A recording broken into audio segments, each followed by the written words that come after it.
Well, good evening, or rather very early good morning from Nasty Flats. This might be really bad weather, and it is, but I'm kind of glad to see it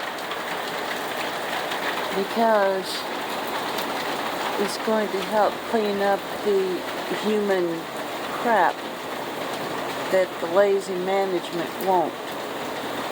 That's the outhouse, and there's piles of it. So I'm grateful for the rain. It'll help knock the stench and the bugs down. Y'all have a good night. Stay warm and dry. Y'all have a good one. Oh, incidentally, those trees, I think they've replanted them 3 times in the 7 years I've lived here. Maybe. Y'all have a good night.